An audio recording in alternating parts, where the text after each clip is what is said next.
Michael exposes the man who burned down Sonny's penthouse. General Hospital spoilers. Port Charles had seen its fair share of drama, but the fire that consumed Sonny Corinthos' penthouse was a shock even by the town's tumultuous standards. The blaze had not only destroyed one of the most iconic residences in town, but had also left Sonny and his family reeling. While initial investigations pointed toward a tragic accident, Michael Corinthos was convinced there was more to the story. And when Michael set his mind to something, there was no stopping him. The aftermath of the fire. The charred remains of Sonny's penthouse stood as a grim reminder of the destruction. Sonny, known for his unshakable composure, was visibly rattled. The penthouse had been more than just a home. It was a fortress, a sanctuary, and a symbol of his power. Carly, always the fierce protector, had immediately begun rallying support for Sonny, while Jocelyn and Christina tried to comfort him. Dante had taken on the responsibility of leading the investigation, but Michael's instincts told him this was no random tragedy. "Dad," Michael said, sitting across from Sonny in the temporary apartment Carly had arranged. "This wasn't an accident. Someone wanted to hurt you, and I'm going to find out who."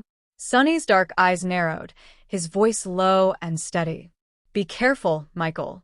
If someone's behind this, they're dangerous. You don't need to get involved." But Michael had already made up his mind. He wasn't just Sonny's son. He was his ally, his protector. And he had a plan. Clues began to surface. Michael started by retracing Sonny's steps in the days leading up to the fire. He pored over security footage, spoke to employees, and enlisted Brick's tech expertise to analyze phone records and surveillance data. It didn't take long for the first clue to emerge: a mysterious figure captured on camera near the penthouse the night of the fire. The footage was grainy, but Michael's heart sank when he recognized the silhouette. It was Mason Gatlin, a man with ties to Cyrus Renaud. Michael's blood boiled.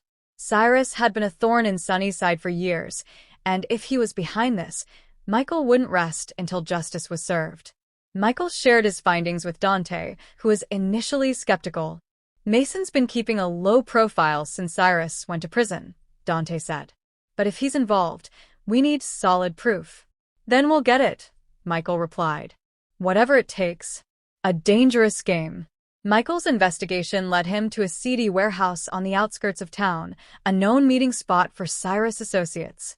He knew it was risky to confront Mason alone, but his determination outweighed his fear. Disguised in a hoodie, Michael slipped into the warehouse and hid behind a stack of crates, listening as Mason spoke on the phone. "The job's done," Mason said, his voice dripping with arrogance. "Sonny's penthouse is ashes, and he's vulnerable. Just like you wanted."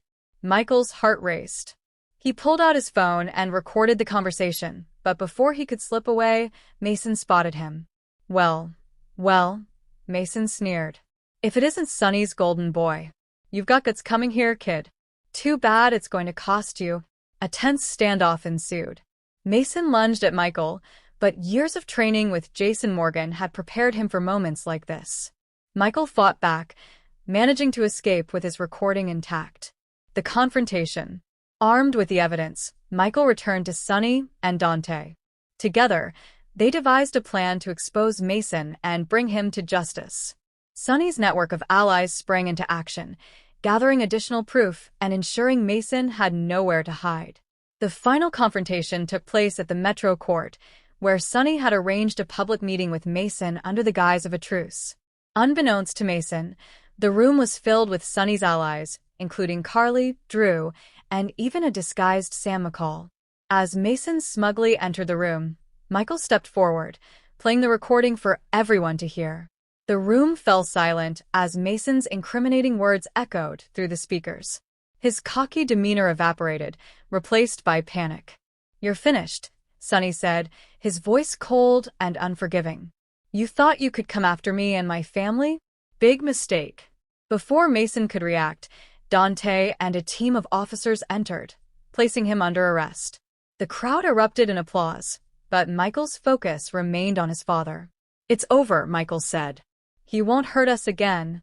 Sonny placed a hand on Michael's shoulder, pride shining in his eyes. "You did good, Michael. You're stronger than I ever imagined. A new beginning. With Mason behind bars and Cyrus' influence waning, the Corinthos family began to rebuild. The penthouse would be restored, but more importantly, the family's bond had grown stronger. As Michael stood with his family, watching the sunrise over Port Charles, he felt a renewed sense of purpose. He wasn't just Sonny's son. He was a protector, a leader, and a force to be reckoned with. And no matter what challenges lay ahead, he knew they would face them together.